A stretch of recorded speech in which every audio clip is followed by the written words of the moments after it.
नमस्कार दोस्तों, स्वागत है आपका अपना ही यूट्यूब चैनल टुडे एग्जाम पर। दोस्तों, जिनको भी आरआरबी एनटीपीसी इत्यादि का एग्ज़ाम देना हो, ये क्लास ए टू जेड ध्यान से सुनिएगा, शुरू से अंत तक एक एक बात को। ये हमारी 30 सीरीज़ का क्लास नंबर 21 है। इससे पहले हमने आपको 20 क्लास करा दिया है और साथ ही जो भी बच्चे इस सीरीज़ की कंटेंट खरीदे हैं उनको PDF भी दे दी गई है। आशा करते हैं कि आप देख समझ रहे होंगे और तैयारी को सही दिशा में ले जा रहे होंगे। और अभी तो एग्ज़ाम भी चल रही है और इसकी जो है फ़ायदा भी आप एग्ज़ाम में उठा रहे होंगे। चलिए शुरू करते हैं आज के ये क्लास। हम वही पढ़ाएंगे जो एग्ज़ाम में आएगी, है ना। हमारा कोई सा भी कंटेंट चाहिए, SSC की, रेलवे की, दिल्ली पुलिस की, बिहार SSC की, बिहार पुलिस की, बिहार दरोगा की, आप लोग इस मोबाइल नंबर पे व्हाट्सएप मैसेज के थ्रू कंटेंट को एक छोटी सी फ़ी अदा करके बाय कर सकते हैं, या डिस्क्रिप्शन में दिया गया है इसका लिंक, आप लिंक क्लिक करेंगे तो भी आपका मोबाइल जो है आपको व्हाट्सएप पे ले जाएगा। वहाँ से आप क्लिक करके बाय कर सकते हैं कंटेंट को अपने आवश्यकता अनुसार। देखिए, ये है परीक्षा दर्पण। मैंने शुरू में ही कहा था जो भी बच्चे मेरे से रेलवे की तैयारी करते हैं, ये परीक्षा दर्पण कंपलसरी है, क्योंकि मैं कंटेंट रिपीट नहीं करूँगा। ये वाला न्यू NTPC सीरीज में, है ना। और ये जो अभी आप देख रहे हैं, ये क्लास नंबर 8 का लोगो है, जिसका आज आप क्लास नंबर 21वां देख रहे हैं। नीचे आप देख रहे हैं फाउंडेशन बनाने हेतु SSC और दिल्ली पुलिस में पैरासीटामोल 500 का लोगो। ये पैरासीटामोल 2 का लोगो है मार्क इन्हेंस करने के लिए। और ये SSC की रनिंग सीरीज है 36 सीरीज, जिसमें 26 क्लास हो चुकी है। अपने आवश्यकता अनुसार आप लोग ले सकते हैं, अपने जर्नी को आसान बना सकते हैं। पहला जो प्रश्न है, पहले जो शुरुआती इस वीडियो का हिस्सा होगा कंप्यूटर के प्रश्न से होगा। किसी वेबसाइट या ब्राउज़र के मुख्य पृष्ठ पेज को क्या कहा जाता है। कोई भी वेबसाइट हो, उसके जो मुख्य पेज होते हैं, पहला पेज होते हैं, उनको हम क्या कहते हैं? इसे हम होम पेज कहते हैं। क्या कहते हैं? होम पेज कहते हैं। तो ये ध्यान रखना है, होम पेज ब्राउज़र के पहला पेज, मुख्य पेज को कहा जाता है। अब ऐसे कई सारे क्वेश्चन कंप्यूटर से रिलेटेड जैसे आपको डिमांड करता है एग्जामिनर। बूटिंग क्या होता है? बूटिंग होता है कि कंप्यूटर को चालू करने और सिस्टम को पावर देने की प्रक्रिया है। कंप्यूटर जब टोटली बंद होती है तो भी बूटिंग होती है और टोटली बंद ना हो तो भी बूटिंग होती है। यानी कहने का मतलब है कंप्यूटर को पावर देने की प्रक्रिया बूटिंग होती है। बूटिंग दो प्रकार के होते हैं, कोल्ड बूटिंग और वार्म बूटिंग। इसीलिए मैंने कहा कि टोटली बंद हो तो हम लोग कोल्ड बूटिंग कहते हैं, और अगर बंद नहीं हो, है ना, फिर बस थोड़ा सा जो है झपकी लिया हो, फिर से स्टार्ट करना हो, तो उसे वार्म बूटिंग कहा जाता है। ठीक है, तो कंप्यूटर को पावर देने की प्रक्रिया अपन बूटिंग कहेंगे। यहाँ से लिखा गया है एक पॉइंट, इसीलिए लिख दिया हूँ कि पहले से चालू कंप्यूटर को रीस्टार्ट करना वार्म बूटिंग कहलाता है ना। और पूरी तरीके से बंद कंप्यूटर को शुरू करने की प्रक्रिया को बूटिंग कहलाते हैं। तो बूटिंग दो प्रकार के हुए, वार्म बूटिंग और कोल्ड बूटिंग। कंप्यूटर के बंद होने की प्रक्रिया को अपन शट डाउन कहते हैं। क्या कहते हैं? इसे शट डाउन कहते हैं। बंद होने की प्रक्रिया को शट डाउन कहते हैं। सॉफ्टवेयर कोड में मौजूद जो भी एरर आती है, त्रुटियाँ आती है, गलती आती है, उसे ढूंढने और उसका जो है निपटारा करने का जो प्रोसेस होता है, जो उसे क्या कहा जाता है? डिबगिंग कहा जाता है। ठीक है, और एक क्वेश्चन इसी लाइन से अलग से भी पूछा जाता है कि जो एरर है उसे और क्या कहा जाता है, तो आप कहेंगे बग कहा जाता है। क्या कहा जाता है? बग कहा जाता है। एरर को क्या कहा जाता है? बग कहा जाता है। और ये बग को ढूंढने का काम कौन करता है? जो प्रोसेस होती है ढूंढने की, उसे क्या कहते हैं? डिबगिंग कहते हैं। ठीक है, तो ये भी ध्यान रखना है। इनके अलावा इंटरनेट से जुड़े हुए सभी सिस्टम, जो भी डिवाइस इंटरनेट से कनेक्ट है, उस सारे डिवाइस को क्या कहा जाता है? होस्ट कहा जाता है। क्या कहा जाता है? होस्ट कहा जाता है। ध्यान रखेंगे इस बात को, है ना, होस्ट कहा जाता है। इंटरनेट का आविष्कार वैसे तो बहुत सारे लोगों के प्रयास से हुआ था, लेकिन जो इंटरनेट के आविष्कार का मुख्य श्रेय लिए उनका नाम है विंट सर्फ। इस प्रकार से नाम है इनका, विंट सर्फ, है ना। तो इन्हें भी ध्यान रखेंगे। इंटरनेट को नेटवर्कों का नेटवर्क कहा जाता है। जैसे हॉर्नबिल को त्योहारों का त्योहार कहा जाता है, RBI को बैंकों का बैंक कहा जाता है, वैसे ही इंटरनेट को नेटवर्कों का नेटवर्क कहा जाता है। ठीक है भाई। इसके अलावा कुकीज, आप लोग गूगल क्रोम यूज करते होंगे, कई बार कोई वेबसाइट ओपन करते हैं, बाद में एक छोटा सा मैसेज आता है, एक्सेप्ट एंड डिक्लाइन का 2 टैब बना रहता है। आप एक्सेप्ट करते हैं तो आपका कुकीज जो है मतलब आप एंट्री देते हैं इनको। ये कुकीज़ क्या होता है? एक छोटा सा टेक्स्ट फाइल होता है जो अपने आप क्रिएट होती है आपके सिस्टम में, जब आप कोई वेबसाइट को जो है ब्राउज करते हो तो। ठीक है भाई, तो ये कुकीज़ को भी ध्यान रखना है। इनके अलावा जंक ईमेल को और क्या कहा जाता है? तो जंक ईमेल को अपन स्पैम कहा जाता है।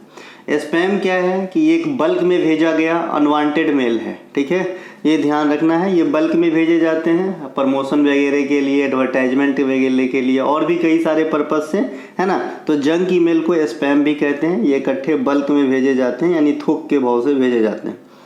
अगला प्रश्न भी कंप्यूटर से है। कंप्यूटर के क्षेत्र में इस्तेमाल होने वाली IDN का फुल फॉर्म क्या है? IDN का फुल फॉर्म होता है इंटरनेशनलाइज्ड डोमेन नेम, ठीक है भाई। इंटरनेशनलाइज्ड डोमेन नेम जो है ये IDN का फुल फॉर्म होता है। अब कंप्यूटर के सेक्टर में कई इंपॉर्टेंट फुल फॉर्म जो आपके एग्जाम में आते हैं, वैसे आपने लैन, हैन ये सब तो जानते होंगे, वैन ये सब मैं नहीं बताऊंगा, जो थोड़ा सा लगे कि एग्जाम में आने लायक है वो बता रहा हूँ। VPN वर्चुअल प्राइवेट नेटवर्क, ये आपको एक वर्चुअल प्राइवेट नेटवर्क, आप लोग इससे वाकिफ़ होंगे। XML extensible markup language. DBMS ये पुराना है, बहुत बार पूछे जा चुके हैं। डाटाबेस मैनेजमेंट सिस्टम होती है। URL ये भी पुराना ही है ना। यूनिफॉर्म रिसोर्स लोकेटर होता है। RD रैम क्या होता है? ये होता है Rambus dynamic random access memory. ज़रूरी नहीं है कि आपके एग्जाम में RD रैम ही पूछा जाए, आपके एग्जाम में DRAM भी पूछा जा सकता है, ठीक है। ये R जो है ना, एक रैम्बस इंक करके कंपनी है, इसीलिए अपना नाम इसमें जोड़ लिया है। बाद बाकी ये एक्चुअल में DRAM है ना, DRAM इस प्रकार से है। और इसका फुल फॉर्म आपके एग्जाम में देखने को मिलेगा, क्योंकि रैम रोम तो आप जानते ही हैं, उसका भी सेम यहाँ पे मीनिंग है, लेकिन D का मीनिंग आपको जानना होगा। डायनामिक रैंडम एक्सेस मेमोरी होता है। और ये जो रैम होता है ये क्या होता है? ये वोलाटाइल मेमोरी है ना, ये मिट जाने वाली मेमोरी है। जब तक आपके कंप्यूटर में पावर है तब तक इसमें डेटा रहता है, बाद बाकी जैसे ही पावर कटा इसकी डेटा ख़त्म हो जाती है। ये वोलाटाइल मेमोरी है, ठीक है भाई। रैम, और जिस भी किसी डिवाइस में जितने ज़्यादा रैम होंगे उतने ज़्यादा प्रोसेसिंग क्षमता है ना फास्ट होगी, है ना भाई। इसके अलावा एक आपका अभी मैंने बताया कि भाई DRAM होगा, ये रैम बस को भूल जाइए, है ना। एक आपका SRAM भी होता है, इसका फुल फॉर्म होता है स्टैटिक रैंडम एक्सेस मेमोरी। तो जो स्टैटिक है उसे रिफ्रेश करने की ज़रूरत नहीं होती है, और जो DRAM है उसे रिफ्रेश करने की ज़रूरत होती है। तो यहाँ से एक बात और ध्यान रखना है, DRAM रिफ्रेश किया जाता है, SRAM को रिफ्रेश करने की ज़रूरत नहीं होती है। रैम का फुल फॉर्म वही होता है, रैंडम एक्सेस मेमोरी, बस D का डायनेमिक और S का जो है स्टैटिक शब्द यूज कर लेना है। एक EPROM है, रोम का जैसे कि आप जानते आए हैं वैसे ही होता है, रीड ओनली मेमोरी, और EP का अपन इरेसेबल प्रोग्रामेबल ऐड कर देना है ना। GPRS बहुत बार आप लोगों ने किया, इनका फुल फॉर्म भी देखिए। GPRS का होता है जनरल पैकेट रेडियो सर्विस होता है। FTP का क्या होता है? फाइल ट्रांसफ़र प्रोटोकॉल, और ये हाल फिलहाल के एग्जाम में देखे गए हैं अभी FTP का फुल फॉर्म। CDMA का मतलब होता है कोड डिवीजन मल्टीपल एक्सेस, है ना, कोड डिवीजन मल्टीपल एक्सेस। पहले ये आता था आपका मोबाइल वाला सिम। इसके अलावा MIPS मिलियन इंस्ट्रक्शन पर सेकेंड, ये गणना करने की एक इकाई है, MIPS, है ना। इसका फुल फॉर्म आपके एग्जाम में पूछे जाते हैं, मिलियन इंस्ट्रक्शंस पर सेकेंड होते हैं। एक फ्लॉप्स होता है, ये भी गणना करने की ही इकाई है, लेकिन ये सुपर कंप्यूटर की गणना की जाती है फ्लॉप्स के अंदर। तो इसका भी फुल फॉर्म आपको ध्यान रखना है, फ्लोटिंग पॉइंट ऑपरेशंस पर सेकेंड, ठीक है भाई। अब देखिए जो कंप्यूटर है ना, चौथी पाँचवीं जनरेशन की साधारण कंप्यूटर, ये मिलियन इंस्ट्रक्शन पर सेकेंड जो है कैलकुलेशन वाला टर्म यूज करता है, और फ्लॉप्स वाला टर्म जो है ये सुपर कंप्यूटर में यूज होती है। एक होता है LIFO, एक होता है FIFO, है ना। LIFO तो LIFO का होता है लास्ट इन फर्स्ट आउट। एक बार ध्यान से देखेंगे सारे के सारे याद हो जाएगा, ध्यान से देखने की ज़रूरत है बस, है ना। FIFO first in first out, LIFO last in first out. Logic वगैरह आप पढ़ते हैं, यहाँ पे ये शब्द का इस्तेमाल करी जाती है। ALU अर्थमेटिक लॉजिक यूनिट होता है, ALU अर्थमेटिक लॉजिक यूनिट होता है ना। ये जो है आपका गणितीय संक्रिया, इससे नाम से ही स्पष्ट लग रहा है, अर्थमेटिक, है ना, प्लस माइनस जोड़ घटाव भाग, फिर बड़ा छोटा, लेस देन मोर देन, है ना। तो ये इसका फुल फॉर्म भी याद रखना है, ALU arithmetic logic unit. CSS cascading style sheet, इन्हें भी ध्यान रखेंगे। PDF जो आप लोग पढ़ते हैं, पोर्टेबल डॉक्यूमेंट फॉर्मेट होता है। USB यूनिवर्सल सीरियल बस होता है, और एगो बस का भी फुल फॉर्म होता है binary unit system. Binary unit system में 0 और 1 का प्रयोग किया जाता है, ये हज़ारों बार आपने एग्जाम में क्वेश्चन अटेंड करा होगा।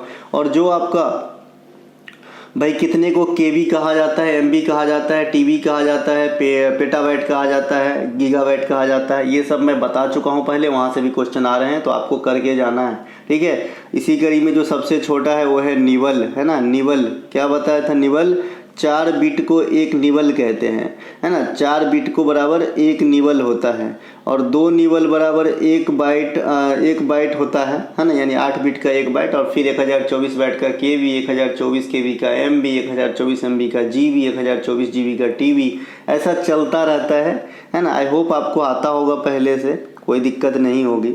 सीपीयू ये बहुत पुराना है लेकिन आज भी एग्जाम में पूछे जाते हैं। सेंट्रल प्रोसेसिंग यूनिट होता है, इसे कंप्यूटर का ब्रेन कहा जाता है, ब्रेन ऑफ कंप्यूटर कहा जाता है सीपीयू को, इन्हें भी ध्यान रखेंगे।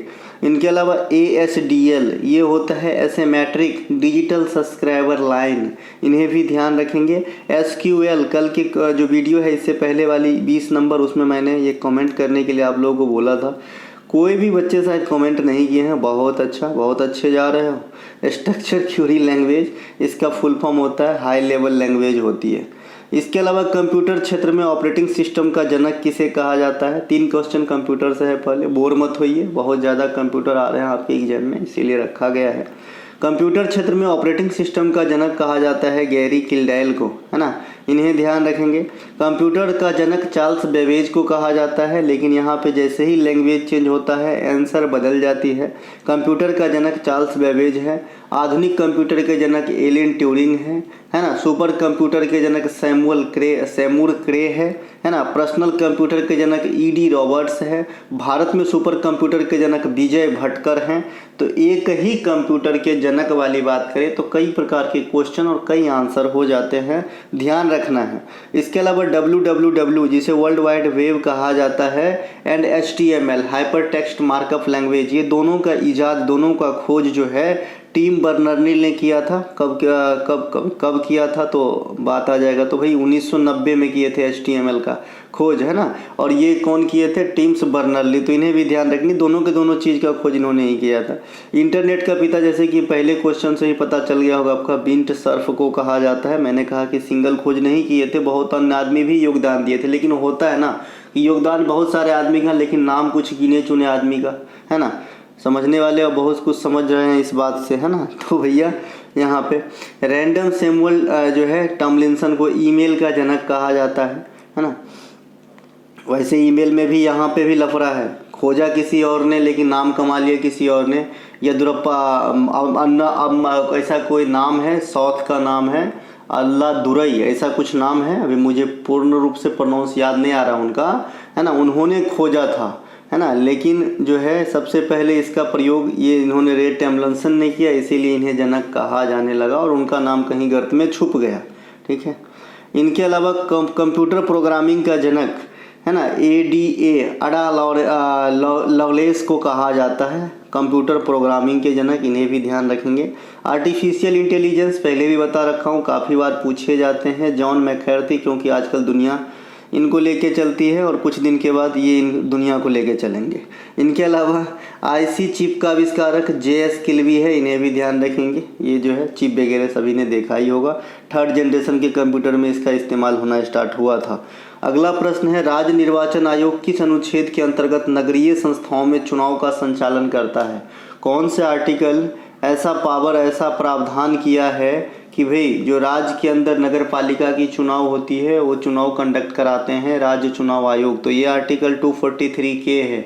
देखिए आर्टिकल 243 हो, आर्टिकल 19 हो, आर्टिकल 51A हो, है ना, ये सभी ग्रुप ऑफ आर्टिकल्स हैं। मैंने इसे अलग से टॉपिक वाइज सेक्शन में करा दिया है। जो बच्चे PDF बाय किए हैं वो टॉपिक वाइज कंटेंट को खोल के कभी पढ़ेंगे तो समझ में आएगा, क्योंकि यहाँ से बारीकी क्वेश्चन पूछे जाते हैं जो जनरली बच्चे नहीं कर पाते हैं। ठीक है, अब सब कर ही लेंगे तो सबको नौकरी ना हो जाएगा जी, है ना। तो इसीलिए आप वही चीज़ पढ़िए जो काम की हो, और वो सब करा दिया हूँ, बस पढ़ने की ज़रूरत है आपको।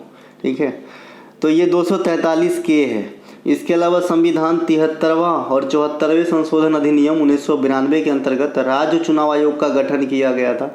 अब 73वां जो संशोधन है, अमेंडमेंट है, ये आपके ग्राम पंचायत से संबंधित हुआ करता था, और 74वां जो अमेंडमेंट है ये आपके नगर पालिका से संबंधित हुआ करता था। ये तो आपको भी पता होगा होना चाहिए, नहीं है पता तो ठीक है। इसके अलावा भारतीय संविधान के भाग 15 जो है ये चुनावी आयोग से संबंधित है, और जो चुनाव आयोग, निर्वाचन आयोग भारत सरकार का जो दायरा है ये आर्टिकल के हिसाब से देखें तो 324 से 329 तक जो है प्रावधान किए गए हैं, है ना। चुनाव आयोग क्या करवाता है, भारत में संसद का चुनाव करवाता है, संसद में आपका लोकसभा और राज्यसभा दोनों आ जाते हैं, है ना। इसके अलावा राज्य में विधानसभाओं की जो चुनाव है वो भी करवाते हैं, इसमें आर्टिकल 327 कार्य करता है। राष्ट्रपति, उपराष्ट्रपति इत्यादि, ये जो भी मैंने अभी यहाँ पे बताया 4-5 चीज़, सभी का चुनाव कराने के लिए जिम्मेवार संस्था जो है ये निर्वाचन आयोग या चुनाव आयोग भारत सरकार है, ठीक है। इसके अलावा प्रथम निर्वाचन आयोग कौन रहे थे इंडिया में, सुकुमार सेन रहे थे, है ना। पहली महिला मुख्य निर्वाचन आयुक्त BS रमा देवी थे। अब ऐसा आप कहेंगे कि तो पहले मुख्य निर्वाचन आयोग कौन थे, तो पहले जो है सिंगल हुआ करता था, सुकुमार सिंह साहब ही ओवरऑल हुआ करते थे जब ये पहले बने थे, ठीक है। बाद में एक प्रावधान बना कि भाई निर्वाचन आयोग के अलावा मुख्य निर्वाचन आयोग भी होगा। तो वर्तमान में मुख्य निर्वाचन आयोग कौन है, आप लोगों से आंसर डिमांड करूंगा, है ना। इनके अलावा ग्राम पंचायत की चुनाव तथा नगर पालिका के चुनाव स्थानीय चुनाव आयोग के द्वारा करवाए जाते हैं। इस स्थानीय चुनाव आयोग को मतलब है कि भाई जिस राज्य में यह चुनाव होना है नगर पालिका या ग्राम पंचायत का, उस राज्य का जो अपना चुनाव आयोग होगा वो करवाएंगे, ठीक है। अनुच्छेद 326 जो है ये व्यस्क मताधिकार से संबंधित है, और व्यस्क मताधिकार जो है कैसे माना जाता है इंडिया में, अगर आपकी उम्र 18 वर्ष हो चुकी है, ठीक है। अभी लड़की की जो शादी योग्य उम्र है इंडिया में ये 21 वर्ष तय किया है, और लड़कों का 24 वर्ष तय किया गया है। तो इन्हें भी ध्यान रखेंगे। शारदा एक्ट पूछा जाता है आपके एग्जाम में। शारदा एक्ट जो हरविलास शारदा के नाम पे 1929-30 में इंट्रोड्यूस करवाया गया था, ये बाल विवाह से संबंधित था। ये भी आपसे एग्जाम में पूछते हैं एग्जामिनर। वित्त आयोग का गठन अनुच्छेद 280 के अनुसार तो भाई देश स्तर पे होती है, जो 5 वर्षों के लिए होती है, और हाल फिलहाल 16वां वित्त आयोग में अध्यक्ष की जो है पुष्टि हो चुकी है कि कौन रहेंगे, तो अरविंद पनगड़िया साहब रहेंगे। पहले वित्त आयोग के अध्यक्ष KC नियोगी साहब थे। तो ये कुछ एक बात ये केंद्र स्तर पे हो गई। उसी प्रकार से अच्छा वित्त आयोग कैसी निकाय है, तो आप कहेंगे पंचवर्षीय निकाय है, 5 वर्षों के लिए फॉर्मेशन करी जाती है। वैसे ही राज्य के अंदर वित्त आयोग का गठन 243I आर्टिकल के अनुसार होती है, और राज्य में जो प्रधान होते हैं कार्यपालिका का राज्यपाल, उनके द्वारा किया जाता है राज्य में वित्त आयोग का गठन। केंद्र में कार्यपालिका का प्रधान जो है प्रेसिडेंट होते हैं, राज्य में गवर्नर होते हैं, लेकिन ये दोनों नाम मात्र के होते हैं। मैं कई बार आपको बता चुका हूँ, वास्तविक बात करेंगे तो केंद्र में PM और राज्य में CM हो जाएगा, ठीक है। इनके अलावा निम्नलिखित में से किस समुदाय के प्राणी द्विलिंगी नहीं होते हैं। द्विलिंगी नाम से स्पष्ट है, दोनों लिंग होना चाहिए, मेल और फीमेल का एक ही प्राणी के अंदर। इसमें से कौन से समुदाय में इस प्रकार की फैसिलिटी अवेलेबल नहीं है। ऑप्शन नंबर C आर्थ्रोपोडा में इस प्रकार की फैसिलिटी अवेलेबल नहीं है, जबकि प्लेटीहेल्मिन्थेसिस एनालिडा इसमें जो है इस प्रकार की फैसिलिटी अवेलेबल है कि इनके जो प्राणी होते हैं वो उभयलिंगी या द्विलिंगी होते हैं। उभयलिंगी भी वही सेम चीज़ हुआ, द्विलिंगी भी उसे ही कहते हैं। भाई दोनों होनी चाहिए, मेल और फीमेल का जो है गुण। इसके अलावा आर्थ्रोपोडा जंतु जगत का सबसे बड़ा समूह है आर्थ्रोपोडा। अब इससे पहले कोई बच्चा अगर मेरे मुंह से थाइलोफाइटा सुना होगा तो सुना तो सही है, लेकिन पूर्ण रूप से नहीं सुना। थाइलोफाइटा जो है ये सजीव जगत की सबसे बड़ी समूह है, सजीव जगत। अब इस सजीव में जंतु भी आते हैं और प्लांट भी आते हैं, है ना भैया। सजीव में जो भी चीज़ जीवित है, लैब है, सभी आ जाएंगे। तो सजीव जगत का सबसे बड़ा समूह कहेगा तो थाइलोफाइटा है, जिसमें जीवाणु, शैवाल, कवक इत्यादि लगभग आ जाते हैं। लेकिन अगर जंतु जगत की सबसे बड़ी समूह कहेगा तो आर्थ्रोपोडा। अब जंतु में सिर्फ जानवर एनिमल ही आएगा, इसमें प्लांट नहीं आएगा, ठीक है भाई। तो ये आर्थ्रोपोडा हो गया। ये आर्थ्रोपोडा कैसा होता है, एकलिंगी होता है, एकलिंगी होता है, एकलिंगी। श्वसन की क्रिया कहाँ से होती है, ट्रैकिया के द्वारा होता है, ट्रैकिया के द्वारा होता है। शरीर की बनावट कितने भागों में बटे होते हैं, 3 भागों में बटे होते हैं, 3 भागों में बटे होते हैं, इन्हें भी ध्यान रखेंगे, है ना। इस संघ के कुछ उदाहरण जैसे मच्छर, तितली, तिलचट्टा, टिड्डा, बिच्छू, मकड़ी, केकड़ा, झींगा, जो भी कीट पतंग है, कहने का मतलब जिसके टांग में कई सारे ज्वाइंट हो, ऐसे प्राणी आपके आर्थ्रोपोडा सेक्शन में एग्जिस्ट करते हैं, ठीक है भाई। इनके अलावा प्लेटीहेल्मिन्थेसिस, यह एक प्रकार का परजीवी है, पैरासाइट है। पैरासाइट की डिफिनेशन कहना की ज़रूरत नहीं पड़नी चाहिए, जो दूसरे पे डिपेंड होता है ना। जैसे आपके माथा की जू है, आपके खून पी के तंदुरुस्त रहते हैं और आपको दुख देता है, उसे पैरासाइट कहते हैं। जैसे अमरवेल है, जिस पेड़ पे चले जाए उसको कोई फ़ायदा नहीं है, घाटा ही घाटा है, लेकिन उसका पूरा फ़ायदा होता है। ठीक है। रिलेशन भी कई प्रकार के होते हैं। आपने सहोपकारिता का नाम सुना होगा, 9th क्लास में अपन को पढ़ाया जाता है स्कूल के अंदर, है ना। जैसे बगुला और भैंस का रिलेशन, ये सहोपकारिता का रिलेशन है कि मतलब एक का दुख दूर होता है, दूसरे को भोजन मिल जाता है। बगुला जो है भैंस के शरीर पे बैठ के उसका जू खा रहा होता है, जिससे भैंस को राहत मिलता है और बगुला की पेट भरती है। तो इसमें दोनों की फ़ायदा होती है। तो ऐसे म्यूचुअल फ़ायदा वाला जो रिलेशन है उसे सहोपकारिता कहते हैं। और एक तरफा जो है, एक को घाटा दूसरे को फायदा, तो परजीवी ही कर सकता है ना। तो परजीवी है ये प्लेटीहेल्मिन्थेस। इसके अंतर्गत ज़्यादातर प्राणी कैसे होते हैं, उभयलिंगी या द्विलिंगी होते हैं। इसके कुछ प्रमुख उदाहरण जैसे टेप वर्म, ये चपटा होता है टेप के जैसा, इसीलिए इसका नाम टेप वर्म है। आपने गांव घर में सिंघी मछली देखा होगा, काला कलर का रहता है, जिसके पिछला भाग बहुत पतला होता है। सेम इसी प्रकार से सूक्ष्म रूप में ये टेप वर्म पाए जाते हैं। हेपेटिका, साइटोमा, ये सभी के सभी जो है आपका क्या है, प्लेटीहेल्मिन्थेस के अंतर्गत आते हैं। और ये जो है द्विलिंगी है, दोहरी लिंग वाली प्राणी है। अगला है नेमाटोडा, इसे अपन एक्सकेलेहेंथिस भी कहा जाता है। ये हेल्मेंथिस जैसे भी आपने ऊपर में पढ़ा प्लेटीहेल्मिन्थेसिस, उसका ही सेकेंड वर्जन समझिए। इसे गोल कृमि भी कहते हैं क्योंकि इसका आकार गोल होता है। ठीक है, इसका आकार गोल होता है। अब इसके अंतर्गत कुछ आते हैं जैसे राउंड वर्म, गोल कृमि, पिन वर्म, है ना, हुक वर्म, ब्रिचेरिया, बैनक्राफ्टी, इस प्रकार से जो भी ये आपका इसमें आ जाता है। और ये सभी के सभी बीमारी फैलाने वाले होते हैं ज़्यादातर। ठीक है, ये बीमारी के वाहक होते हैं ये सभी के सभी, जो भी पिन वर्म, हुक वर्म, ब्रिचेरिया, बैनक्राफ्टी है, ये सभी के सभी। ठीक है भाई। इनके अलावा एनालिडा जो है, जो भी मतलब लंबा चौड़ा शरीर वाला हो और ट्यूब जैसे आकार का शरीर हो, जैसे केचुआ वगैरह को आपने देखा होगा, जोंक वगैरह का देखा होगा, तो ये एनालिडा में आ जाता है। इसके शरीर कई खंडों से मिलकर बने होते हैं। आप केचुआ को यहाँ से काट दीजिए, इतना जीवित रहेगा, यहाँ से काट दीजिए, इतना जीवित रहता है। ठीक है भाई। तो ये कई खंडों से मिलकर बने होते हैं। इसकी अधिकतम सदस्य हर्माफ्रोडाइट यानी द्विलिंगी होते हैं, जैसे केचुआ, जोंक, है ना।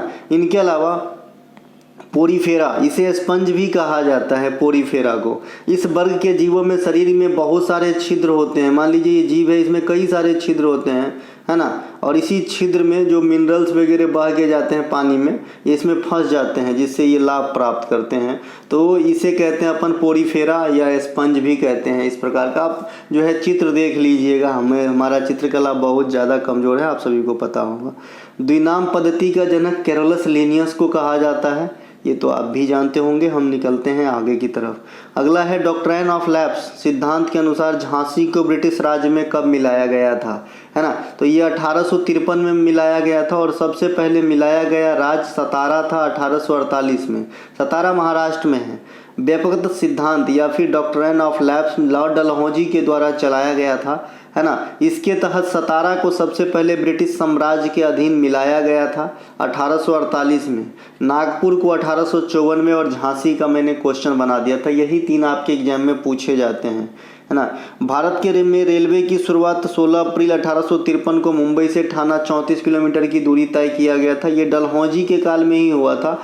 इलेक्ट्रिक इंजन इंडिया में कब शुरू किया गया, चूँकि इसका इस बार जो है 100वां वर्षगांठ मनाया गया है, तो आपके एग्जाम में आ सकती है। तो ये 3 फरवरी 1925 को 1925 को माफ़ कीजिए, सही है, 1925 को चलाया गया था। अभी इसका 100वां वर्षगांठ मनाया गया है। लॉर्ड कर्जन के समय बंगाल विभाजन 1905 में हुआ था, है ना। और हार्डिंग के समय बंगाल विभाजन को निरस्त किया गया था। 1857 का विद्रोह कैनिंग के समय हुआ था। और इस टॉपिक से, यानी जो गवर्नर है, वायसराय है, इनके काल में जो महत्वपूर्ण घटना घटी, है ना, इसके बारे में जाएंगे। आप टॉपिक वाइज सेक्शन देख लीजिएगा। अगर आप कंटेंट लिए हैं तो दिया गया होगा, नहीं तो अगर नहीं लिए हैं तो टॉपिक वाइज वाले प्लेलिस्ट वीडियो में जाएंगे। आपको 70 के करीब टॉपिक पे वीडियो मिल जाएगी जो सभी के सभी काम पे हैं। और मैं जनरली रिपीट नहीं करता क्वेश्चन को, है ना। ये नहीं है कि 10,000 व्यू आ गए तो 1 महीने के बाद उसी को जो है आगे पीछे करके फिर पढ़ा दूंगा, फिर 10,000 व्यू आ जाएगा। वो व्यू वाला काम यहाँ नहीं होती, है ना। यहाँ सिर्फ एक ही फोकस है, आपको सफलता दिलाना। वो लास्ट बच्चा जो पढ़ेगा उनके लिए पढ़ा रहा हूँ, ठीक है। किस युद्ध में मुगल बादशाह हुमायूं ने शेरशाह सूरी को हराते हुए पुनः सत्ता को प्राप्त किया था? कौन से ऐसे युद्ध हुआ जिसमें मुगल बादशाह जो हुमायूं था, जो सेकेंड ही था बाबर के बाद, है ना, तो भाई उनको तो निर्वासन होना पड़ा था शेरशाह सूरी से मात खाने के बाद, तो पुनः सत्ता जो हथियाया, मुगल वंश जो फिर से काबिज हुआ, है ना, तो भाई कौन से युद्ध था वो? तो उसका नाम है सरहिंद का युद्ध।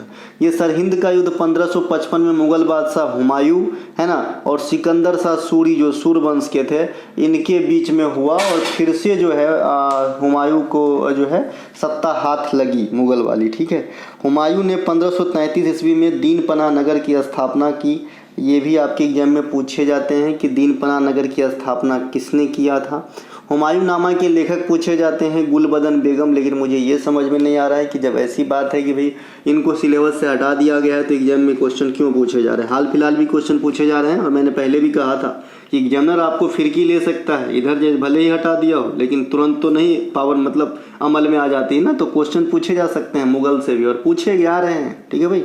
इनके अलावा हुमायूं का मकबरा जो दिल्ली में स्थित है, इसका निर्माण हुमायूं की विधवा बेगा बेगम ने, या हाजी बेगम इन्हीं का नाम है, ने करवाई थी, तो ये ध्यान रखेंगे।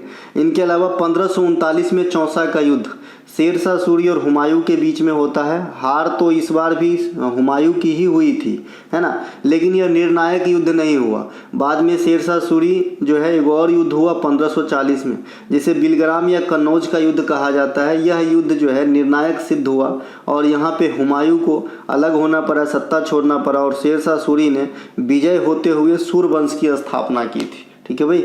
शेरशाह सूरी जो है भारत में जीटी रोड के निर्माण से संबंधित पर्सन है, और इन्होंने रुपया भी चलाया है, जो आज इंडिया का, है ना, राष्ट्रीय करेंसी है। बाबर के द्वारा लड़े गए 4 युद्ध, पानीपत की प्रथम लड़ाई 1526 में इब्राहिम लोदी को हराया, और यहीं से दिल्ली सल्तनत को ब्रेक करते हैं, क्योंकि दिल्ली सल्तनत का आखिरी शासक कौन हुए थे?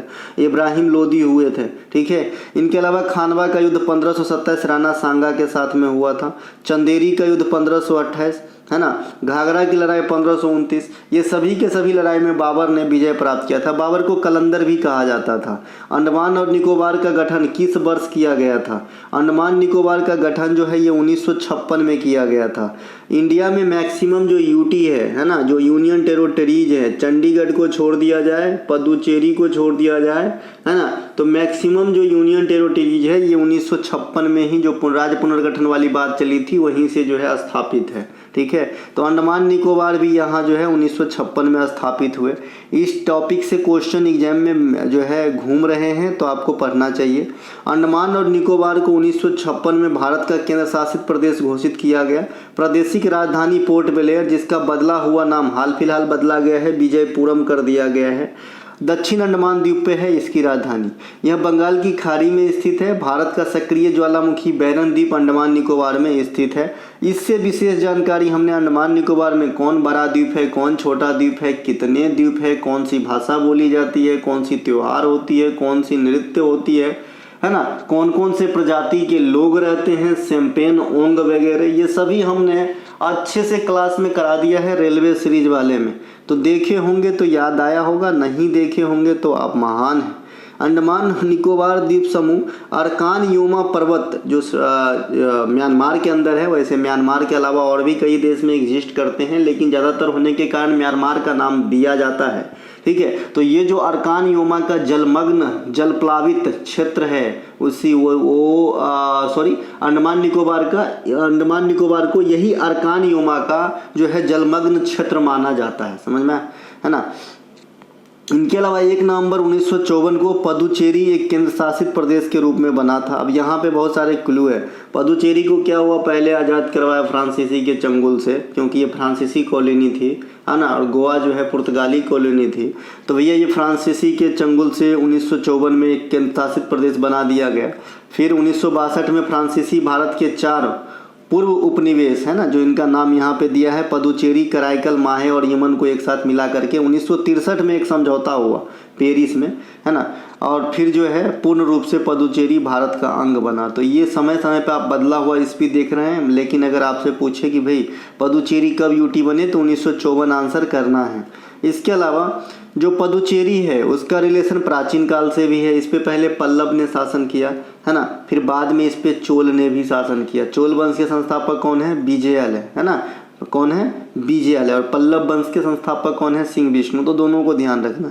31 अक्टूबर 2019 को आप सभी को पता होगा कि जम्मू कश्मीर राज्य जो है 2 केंद्र शासित प्रदेश में बट गए। एक का नाम जम्मू कश्मीर और एक का नाम लद्दाख रखा गया। तो भाई जम्मू और लद्दाख कब आए अस्तित्व में? 2019 में आए। भारत में 3 ऐसे केंद्र शासित प्रदेश है जिसको आंशिक यानी पार्सली स्टेट का दर्जा दिया गया है। एक आपका पदुचेरी है, एक आपका दिल्ली है और एक आपका जम्मू कश्मीर है। ये इसलिए क्योंकि यहाँ पे अपना अपना विधानसभा होते हैं, ठीक है भैया, और अपना अपना मुख्यमंत्री होते हैं, अपना अपना मंत्रिपरिषद होते हैं, इसीलिए इसे पार्शियली राज्य का दर्जा दिया गया है, ठीक है। इसके अलावा भारत के सबसे छोटा केंद्र शासित प्रदेश है ना लक्षद्वीप, लक्काद्वीप, है ना, लक्षद्वीप, लक्काद्वीप 1956 में केंद्र शासित प्रदेश बना था। लेकिन जो वर्तमान नाम आजकल हम लक्षद्वीप जान रहे हैं, ये वर्तमान नाम पूर्ण रूप से 1973 में दिया गया था। इससे पहले इसे अमीनी द्वीप या मिनिकॉय द्वीप के नाम से भी हम जानते थे। लक्षद्वीप का जो इनिशियल कैपिटल था ये कोझिकोड था, है ना, बाद में या फिर आजकल जो इनका कैपिटल है ये है आपका कवारती, ठीक है। यह सभी केंद्र शासित प्रदेश में सबसे साक्षर केंद्र शासित प्रदेश है, जहाँ की साक्षरता, है ना, जो पिछले जनगणना हुआ था वहाँ पे 91.6% नोट किया गया था, जो इंडिया में सेकेंड केरल के बाद और यूटी में पहला स्थान रखता था। दिल्ली को 1956 में केंद्र शासित प्रदेश के रूप में चिन्हित किया गया। 69वां संविधान संशोधन अधिनियम 1991 के द्वारा आर्टिकल 239 AA के अनुसार दिल्ली को राजधानी क्षेत्र का दर्जा दे दिया गया। तो भाई केंद्र शासित प्रदेश बने 56 में, राजधानी क्षेत्र का दर्जा मिला 1991 में। तो इस बात को ध्यान रखना है विशेष रूप से।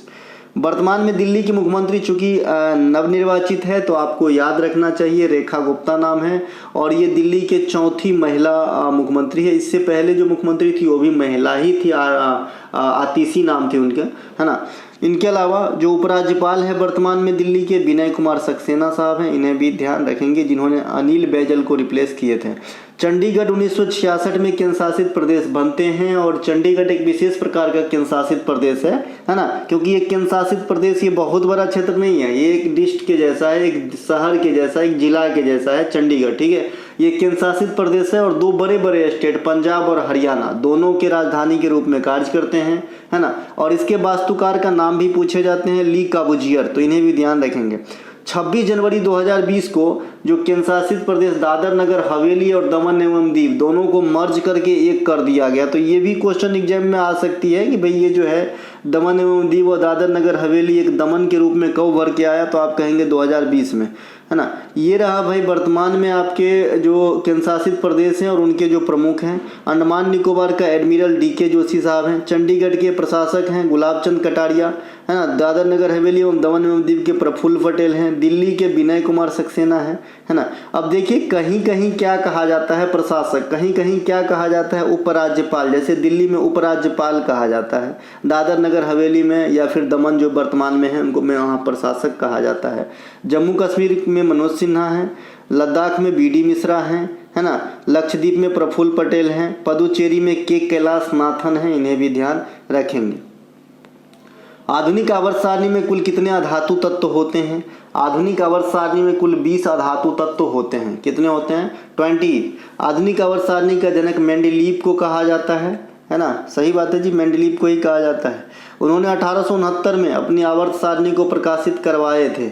इस आवर्त सारणी में 7 आवर्त और 9 वर्ग था। इस आवर्त सारणी में 63 तत्वों को समायोजित किया गया था। कई सारे स्थान को रिक्त रखे गए थे, खाली रखे गए थे। भविष्य में जो जब धातु खोजे जाएंगे या फिर जो पदार्थ खोजे जाएंगे उनको वहाँ रखने के लिए यह आवर्त सारणी परमाणु भार पर आधारित हुआ करता था। तो ये मेंडलीव के आवर्त सारणी का गुण दोष है कि भाई बहुत सारे जगह खाली थे, परमाणु भार पर आधारित होने के कारण पढ़ने में सुगम नहीं थे, एक जैसे चीज को एक जगह अरेंज नहीं कर पाए थे, तत्वों की संख्या उनमें कम थे, है ना। तो ये बहुत सारे चीज आप निकाल सकते हैं जब आप अंतर करेंगे मोस्ले के आवर्त सारणी से और मेंडलीव के आवर्त सारणी से, ठीक है। आवर्त सारणी के जो वर्तमान स्वरूप आप लोग आजकल हम लोग पढ़ते हैं वो है मोस्ले साहब के द्वारा निर्मित आवर्त सारणी, है ना। इसमें 118 तत्व हैं, जिसमें 91 मेटल है, 20 नॉन मेटल है और 7 जो है उपधातु है। इस आवर्त सारणी में 11 गैसीय तत्व हैं। यह परमाणु क्रमांक के बढ़ते क्रम के आधार पे, है ना, संजोया गया है, जिसमें 7 आवर्त तथा 18 वर्ग बनाए गए हैं। तो ये आधुनिक आवर्त सारणी का गुण है, बहुत अच्छा है। एक जैसी चीज़ों को एक जगह रखा गया है। मैक्सिमम 118 तत्व है वर्तमान में, है ना। इसके अलावा यहाँ पे आवर्त सारणी से कई बार पढ़ा चुका हूँ, पढ़ाने की ज़रूरत, आवर्त सारणी वाले क्वेश्चन इस सीरीज में मैं नहीं चाहता था कि पढ़ाऊँ, लेकिन पढ़ाने की ज़रूरत ऐसा है कि हाल फिलहाल यहाँ से एग्जाम में क्वेश्चन टपक पड़े हैं, ठीक है। देखिए जो यहाँ पे है, ये मैं 18 जो है इसको मोटे बारीकी, मतलब बारीकी रूप से नहीं, मोटे मोटे तौर पे याद रखने की मैंने कहा था और याद करवाया भी था। पहले वाले को कहा जाता है अल्कलाइन मेटल, है ना, क्षारीय तत्व। दूसरे वाले को कहा जाता है अल्कनाइल अर्थ मेटल, है ना, क्षारीय पृथ्वी धातु। जो ये पीला कलर में है 3 से 12, इसे हम कहते हैं संक्रमणीय धातु। संक्रमणीय धातु कहा जाता है ना।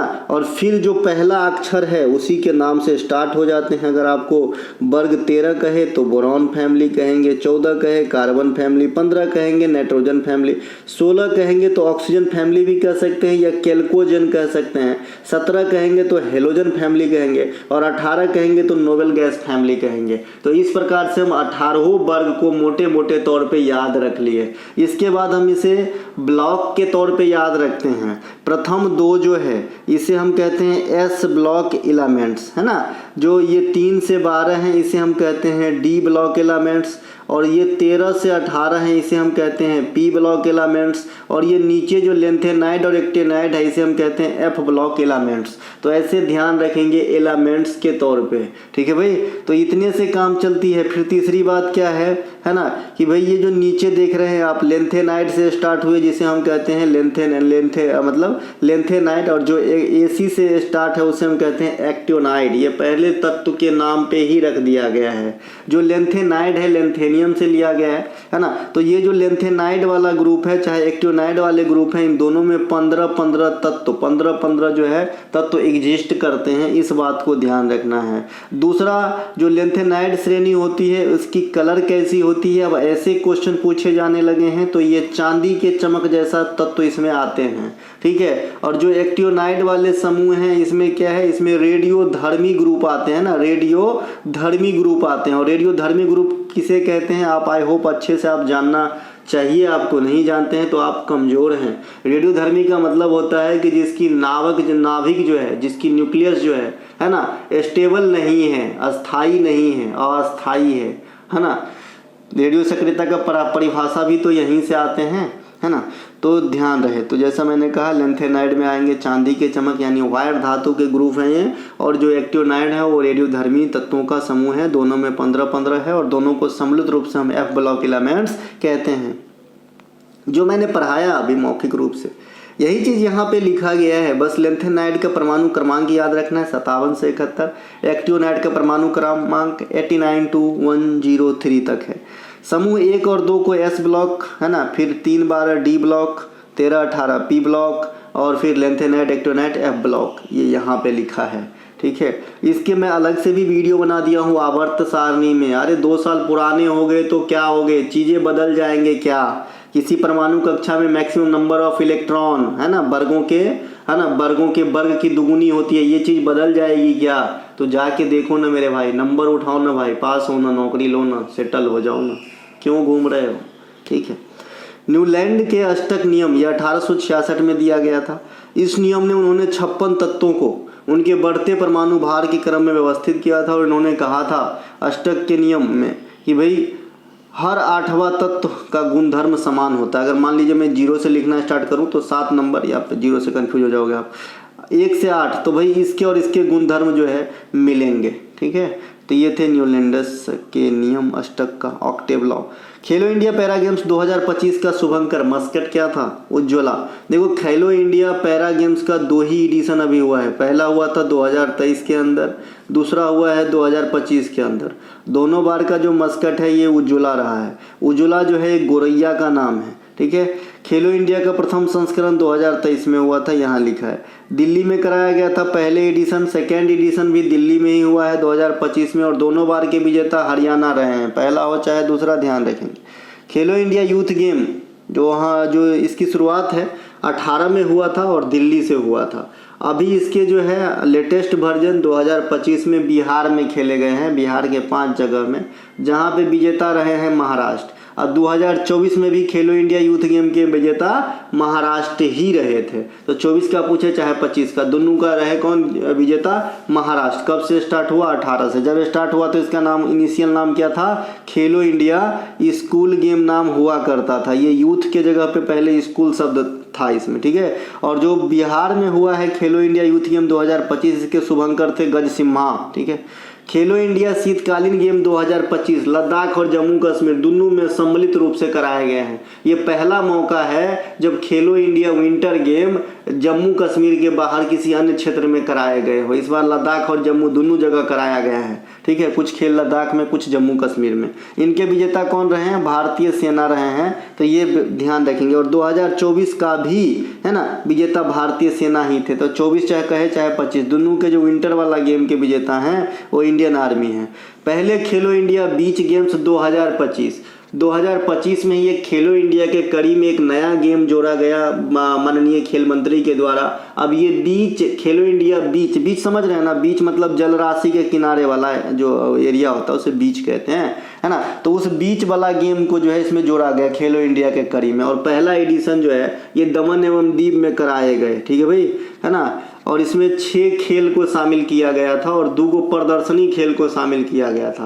प्रदर्शनी खेल क्या होता है बता दिया हूँ, उसमें कोई भी पदक नहीं दिए जाते हैं, बस एडवर्टाइजमेंट के लिए होता है। और जो मेडल इवेंट में होते हैं वही खेल आपको याद रखना है। तो इसमें 6 खेल शामिल किया गया था और 2 प्रदर्शनी के तौर पे शामिल किया गया था। प्रदर्शनी के तौर पे मलखम्ब और रस्सा कस्सी को, ये बार बार बर्तन में हाथ लग जा रहा है चलिए कोई नहीं। अब देखिए ये जो आपका गेम हुआ है खेलो इंडिया बीच गेम्स 2025, ये घोघला बीच में और दीव बीच में हुआ है। ये बीच का नाम है घोघला बीच। इसके अलावा रतन टाटा की मृत्यु के बाद टाटा ट्रस्ट के नए अध्यक्ष कौन बने? जब रतन टाटा साहब दुनिया को अलविदा कहे तो उनके बाद अध्यक्ष चाहिए था, तो उनके भाई नोएल नवल टाटा जो है टाटा ट्रस्ट में अध्यक्ष बने थे। नोएल नवल टाटा को टाटा सन्स का नया चेयरमैन जो है नियुक्त किया गया था। मार्च 2025 में अभी हाल फिलहाल में टाटा कम्युनिकेशंस का अध्यक्ष जो है ये आपका गणपति सुब्रमण्यम बने हैं। तो इन्हें भी ध्यान रखेंगे, क्योंकि जो आपके एग्जाम में हाल फिलहाल क्वेश्चन आ रहे हैं ये मार्च तक का भी करंट अफेयर को उठा के पूछ दे रहे हैं, है ना।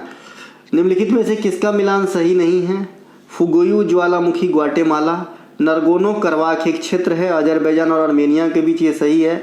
माउंट फूजी ज्वालामुखी ये भी जापान में है, सही है। ब्लैक फॉरेस्ट ये ब्राज़ील के अंदर न होते हुए जर्मनी में है। तो ऑप्शन नंबर डी यहाँ पे रॉन्ग स्टेटमेंट दिया, मतलब रॉन्ग मैच है, जो सही आपका आंसर है।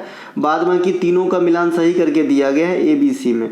ब्लैक फॉरेस्ट ये कहाँ पे रहेगा? ये आपके जर्मनी के अंदर रहेगा। डेथ वैली कहाँ पे रहेगा? ये आपके कैलिफोर्निया के अंदर रहेगा, डेथ वैली, है ना। ओजस डेल सलाडो का नाम सुने हैं? ये ओजस डेल सलाडो ये दुनिया में सबसे अधिक ऊंचाई पर स्थित जो है एक्टिव वोल्केनो है, ज्वालामुखी है। ये अर्जेंटीना और चिली के बाउंड्री पे है। कांस फिल्म शहर जहाँ पे आपका फिल्म वाला जो है बैठकी होती है, ये आपके कहाँ पे है? फ्रांस के अंदर है। इन्हें भी ध्यान रखेंगे। भारत में उत्तराखंड के बाद कौन सा राज्य यूनिफॉर्म सिविल कोड समान नागरिक संहिता आर्टिकल 44 लागू करने वाला देश का सेकेंड राज्य बना? तो ये है गुजरात। गुजरात जो है आर्टिकल 44 लागू कर दिया है और ये देश का सेकेंड राज्य बनेगा उत्तराखंड के बाद। गोवा एकमात्र भारतीय राज्य है जहाँ अस्तित्व में आने से पहले ही आर्टिकल 44 लागू है, जब इंडिया के हाथ में गोवा आया था 1961 में, ठीक है। भारत में सबसे पहले जातिगत जनगणना कराने वाले राज्य बिहार थे। बाद में ये जातिगत जनगणना कराने कर जो है आंध्र प्रदेश में भी हुआ, और अब तो सुन रहे हैं कि केंद्र में भी होगा, ठीक है। भारत में 100% हर घर जल वाला राज्य गोवा था। पूर्वोत्तर भारत का 100% हर घर जल वाला राज्य कौन सा था? अगर आपको याद हो, क्योंकि मैंने क्लास में कराया है। पंचायत स्तर की चुनाव लड़ने के लिए न्यूनतम शिक्षा फिक्स करने वाला देश का पहला राज्य राजस्थान था, है ना। GST अधिनियम पारित करने वाला देश का पहला राज्य असम था। यूपीएस पेंशन प्रणाली जो कर्मचारियों को दी जाती है, अभी देखिए एक एनपीएस चलता है। अगर आज आपकी नौकरी लगती है तो आप एनपीएस में या यूपीएस में, आपके पास दो ऑप्शन रहेंगे। हम लोग जब आए थे तो एनपीएस वाला ऑप्शन था और हम लोग एनपीएस में ही हैं, है ना। और 2004 से पहले जो कर्मचारी सरकारी नौकरी करते होंगे उनके पास ओपीएस सिस्टम था, ठीक है भाई। तो ये जो यूपीएस वाला आया है, यूनिफाइड वाला, ये पेंशन को लागू करने वाला देश का पहला राज्य महाराष्ट्र है। हस्तलिखित बजट पेश करने वाला देश का पहला राज्य जो है विष्णुदेव साय शासित जो है सरकार, यानी छत्तीसगढ़ का सरकार, यानी छत्तीसगढ़ के जो है वित्त मंत्री के द्वारा हस्तलिखित बजट पेश किया गया है। वीवीआई कर लेंगे भाई, पेपरलेस बजट पूछा जा सकता है ना। तो ये क्यों नहीं पूछा जा सकता यार। पेपरलेस बजट पेश करने वाले देश का पहला राज्य आपका यूपी था, उत्तर प्रदेश था। इसके अलावा आईपीएल 2025 में सबसे महंगे खिलाड़ी कौन थे? ऋषभ पंत थे। इनका एक रन मुझे लग रहा है 1-2 लाख रुपए का होगा। लाख रुपए का तो होगा ही, क्योंकि जो है 27 करोड़ में बिके थे भाई। इनके अलावा आईपीएल की शुरुआत 2008 में हुई थी। आईपीएल 2024 के विजेता कोलकाता नाइट राइडर्स और उप विजेता सनराइजर्स हैदराबाद रहा था। 2024 में ऑरेंज कैप मिला था बिरटू को और पर्पल कैप मिला था हर्षल पटेल को। दोनों को ध्यान रखेंगे ये इसलिए क्योंकि 2025 का आईपीएल अभी समाप्त हुआ है, तो ये जो रनिंग एग्जाम है उसमें तो नहीं आएगा 2025 से। तो महंगा खिलाड़ी वाला आ सकता है, किसी टीम के कैप्टन आ सकता है। इस बार ध्यान रखें, किसी भी टीम के विदेशी कैप्टन नहीं थे, सभी के देसी ही थे। जैसे दिल्ली के थे केएल राहुल, लखनऊ के थे ऋषभ पंत, है ना। आरसीबी बेंगलोर के थे आपका पाटीदार, है ना, पाटीदार ही था। इसके अलावा आपका जो चेन्नई है धोनी भी रहे थे और उससे पहले एक और रहे थे, धोनी भी रहे थे। इनके अलावा मुंबई का पांड्या रहे थे, गुजरात का शुभमन गिल रहे थे। तो ऐसे जो है कप्तान थे, इस बार के देशीय कप्तान थे सब। इसके अलावा आईपीएल 2025 जो फाइनल मैच हुआ ये रॉयल चैलेंज बेंगलुरु और पंजाब के बीच में हुआ था नरेंद्र मोदी स्टेडियम में, और इसमें 10 टीम भाग लिए थे। आईपीएल 2024-2028 तक जो स्पॉन्सरशिप है, प्रायोजक है, ये टाटा बने रहेंगे। आईपीएल 2025 में ऑरेंज कैप साई सुदर्शन और पर्पल कैप प्रसिद्ध कृष्णा को दिया गया था। विजेता आरसीबी बने हैं पहली बार। आईपीएल में 8000 रन बनाने वाले खिलाड़ी विराट कोहली बन गए हैं। आईपीएल में अब तक सबसे ज़्यादा छक्का अभी तक क्रिस गेल के नाम है 357 या 357 छक्का है, माफ़ कीजिए। इसके अलावा सबसे ज़्यादा चौका विराट कोहली के नाम हो गया है, शिखर धवन का रिकॉर्ड तोड़ते हुए। सबसे अधिक शतक विराट कोहली के नाम पहले से पड़ी हुई है। सबसे अधिक विकेट युजवेंद्र चहल के नाम हो गई है। तो ये सब आईपीएल का रिकॉर्ड है। मुंबई इंडियंस और चेन्नई ये दोनों 5-5 बार जीते हैं। आईपीएल 2025 में सबसे कम उम्र का जो है लड़का सूर्यवंशी थे, वैभव सूर्यवंशी, जिन्होंने एक शतक भी बनाए थे, आपने देखा होगा, है ना, राजस्थान रॉयल की तरफ से खेले। WPL 2025 का फाइनल ये ब्रोबर्ना स्टेडियम मुंबई में खेला गया था, दिल्ली कैपिटल और मुंबई के बीच, जहां विजेता मुंबई इंडियंस रहा। इस प्रतियोगिता की शुरुआत 2023 में हुई थी और 2023 के फाइनल में जो कंडीशन हुआ था सेम कंडीशन 2025 के फाइनल में भी हुआ कि टीम भी सेम, स्टेडियम भी सेम, जीत हार भी सेम, है ना। तो ये आपको ध्यान रखने में मदद करेगा। 23 में भी जीता था मुंबई, 25 में भी जीता मुंबई। 23 में भी उप विजेता दिल्ली, 25 में भी उप विजेता दिल्ली। 23 की स्टेडियम भी वेवर्ण स्टेडियम, 25 के स्टेडियम भी वेवर्ण स्टेडियम, ठीक है भाई। तो ध्यान रखेंगे। अब तक 3 एडिशन हुआ है, तीनों के तीनों बार उप विजेता दिल्ली ही रहा है, अब सोच सकते हैं, ठीक है। और एक बार आरसीबी जीता था पिछले साल 24 में और 2 बार मुंबई जीता है। 59वां ज्ञानपीठ पुरस्कार किसे दिया गया है? तो विनोद कुमार शुक्ला को। ये छत्तीसगढ़ के पहले नागरिक जनता हैं, लेखक हैं जिन्हें ये ज्ञानपीठ पुरस्कार पाए हैं। 2024 का नोबेल साहित्य पुरस्कार हान कांग को दिया गया था, कोरियाई लेखक है, इन्हें भी ध्यान रखेंगे। साहित्य अकादमी पुरस्कार 2024 हिंदी भाषा के लिए गगन गिल मैडम को दिया गया है और अंग्रेजी भाषा के लिए ईस्टर्न कीरे को दिया गया है, तो इन्हें भी ध्यान रखेंगे। 34वां व्यास सम्मान 2024 सूर्यवाला को दिया गया है। ये सभी साहित्यिक पुरस्कार है ना, इन्हें ध्यान रखेंगे। निम्नलिखित में से कौन सा किस एक्ट या संशोधन को एक्ट ऑफ सेटलमेंट के नाम से भी जाना जाता है? तो 1781 का संशोधन अधिनियम को एक्ट ऑफ सेटलमेंट के नाम से भी जाना जाता है।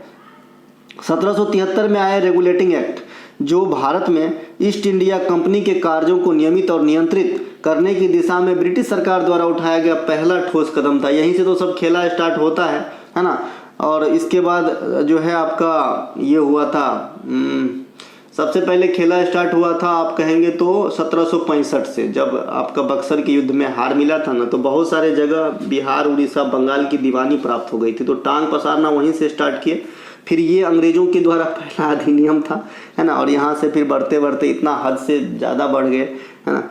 तो भैया ये 1773 में ब्रिटिश सरकार के द्वारा पहला जो है ईस्ट इंडिया कंपनी के लिए नियमित और नियंत्रित करने की दिशा में पहला कदम था। इस एक्ट में हुई त्रुटियों को दूर करने के लिए 1781 का संशोधन अधिनियम और 1784 के पिट्स इंडिया एक्ट को लाया गया। यह जो त्रुटि था, तो ये मत समझिए कि इंडिया के फायदे की दृष्टिकोण से त्रुटि नहीं, उसको लगे कुछ कम जुल्म कर रहे हैं, कुछ ज़्यादा करना चाहिए, ठीक है, मतलब अपने फायदे के लिए, अंग्रेजों के फायदे के लिए, उनके हिसाब से जो त्रुटि था उनको दूर करने के लिए दो चीज़ किया गया, 1781 का संशोधन अधिनियम और 1784 में पिट्स इंडिया एक्ट। ये दोनों ही पूछे जाते हैं। 1784 में आए पिट्स इंडिया एक्ट के तहत बोर्ड ऑफ कंट्रोल की स्थापना की गई, ठीक है, और इसके जो कर्मचारीगण होते थे उनकी जो तनख्वाह वगैरह हुआ करता था वो टैक्स से भरा जाता था। इनके अलावा 1833 का चार्टर अधिनियम के तहत बंगाल के गवर्नर जनरल अब भारत के गवर्नर जनरल कहलाए जाने लगे, है ना, और बंगाल के पहले गवर्नर जनरल कौन थे? वारेन हैंगस्टस। इसके अलावा 1813 का चार्टर अधिनियम, इसके अनुसार कंपनी के जो व्यापार का अधिकार था कि पहले ईस्ट इंडिया कंपनी से ही लोग व्यापार करेंगे, उस चीज़ को एकाधिकार को समाप्त कर दिया गया, यानी अब भारतीय व्यापार को सभी ब्रिटिश व्यापारियों के लिए खोल दिया गया, कोई भी आओ करो, कोई दिक्कत नहीं है। भारत परिषद अधिनियम 1909 को मॉडले मिंटो सुधार अधिनियम भी कहा जाता है। इसी अधिनियम के अनुसार पहली बार देश में जो है अलग चुनाव, पृथक निर्वाचन प्रणाली को अपनाया गया, यानी सांप्रदायिक चुनाव भी आप कह सकते हैं, है ना, ये जो है इंट्रोड्यूस करवाया गया था। 1919 भारत शासन अधिनियम को मॉन्टेग्यू चेम्सफोर्ड योजना भी कहा जाता है। इस अधिनियम के तहत प्रांतों में द्वैध शासन को जो है स्थापित किया गया। फिर आते हैं भारत सरकार अधिनियम 1935, जो वर्तमान संविधान हम देख रहे हैं इंडिया का, बहुत सारे देशों से मटेरियल को लिया गया है, लेकिन सबसे अधिक प्रभाव जो है ये भारत सरकार अधिनियम 1935 का ही है, ठीक है भाई। और इस अधिनियम के तहत जो 1919 में प्रांत में द्वैध शासन को स्थापित किया गया था उसको टर्मिनेट किया गया और उनके जगह पे केंद्र में द्वैध शासन जो है लगा दिया गया।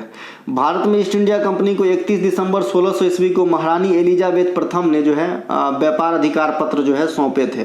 भारत में कंपनी की शासन की अवधि 1773 से 1858 तक माना जाता है, यानी सिपाही के विद्रोह के बाद तक, है ना। फिर बाद में 1858 से 1947 तक जो है ब्रिटिश क्राउन के अंतर्गत जो है भारत की सत्ता चली जाती है, ठीक है भाई।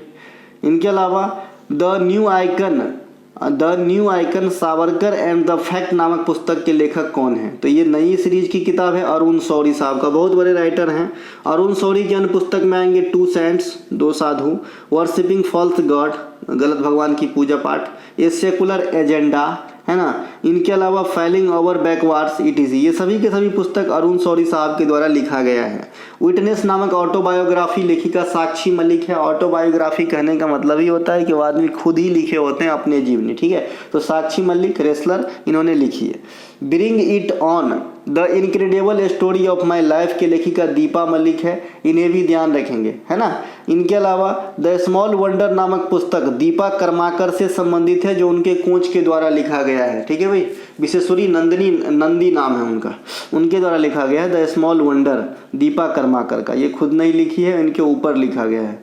The wonderland of words, Ambedkar a life, the paradoxical prime minister, the battle of belonging, riot, अभी ये नया आया है, the great Indian novel, an era of darkness, ये सभी के सभी शशि थरूर की पुस्तक है, इन्हें भी ध्यान रखेंगे। आजकल ये भी काफ़ी लैमलाइट में है, तो इनकी किताब भी लैमलाइट में आएंगे। Speaking with nature, the origin of Indian environmentalism, है ना, environmentalism a global history, the uncut words, India after Gandhi, ये सभी के सभी पुस्तक के लेखक जो है ये रामचंद्र गुहा साहब हैं। रेत की समाधि, जो इंटरनेशनल बुकर पुरस्कार से सम्मानित पुस्तक है, इनके लेखिका गीतांजलि श्री हैं। पर्वत शिरोमणि भगत सिंह कोश्यारी, ये पुस्तक का नाम है, पर्वत शिरोमणि भगत सिंह कोश्यारी नामक पुस्तक के लेखक मदन मोहन सती है। इस पुस्तक को विमोचन जो है ओम बिरला साहब के हाथों से करवाया गया था। छौंक एक किताब है, न्यू सीरीज की किताब आई है, ये अभिजीत बैनर्जी साहब के द्वारा लिखा गया है। इन्हें भी ध्यान रखेंगे। दिया सलाय ऑटोबायोग्राफी है, ये जो दिया सलाय है ये कैलाश सत्यार्थी जो नोबेल पुरस्कार विजेता है उनके द्वारा लिखा गया है। निम्नलिखित में से कौन सी एक नदी बंगाल की खाड़ी में नहीं गिरती है? तो स्वर्ण रेखा तो गिरवे करेगा, पेन्ना भी गिरता है, गोदावरी गिरता है, शरावती नहीं गिरता, ये शरावती अरब सागर में गिरती है। ऑप्शन नंबर सी यहाँ पे राइट आंसर होगा। शरावती नदी पश्चिमी घाट की नदी है ना, यह अम्बु तीर्थ से निकलती है जो कर्नाटक में है, अरब सागर में गिरती है। जोग या गोरसप्पा जलप्रपात जो है ये इसी नदी पर स्थित है, शरावती नदी पर। यह भारत का दूसरा सबसे ऊंचा जलप्रपात है और कर्नाटक के शिमोगा जिला में स्थित है।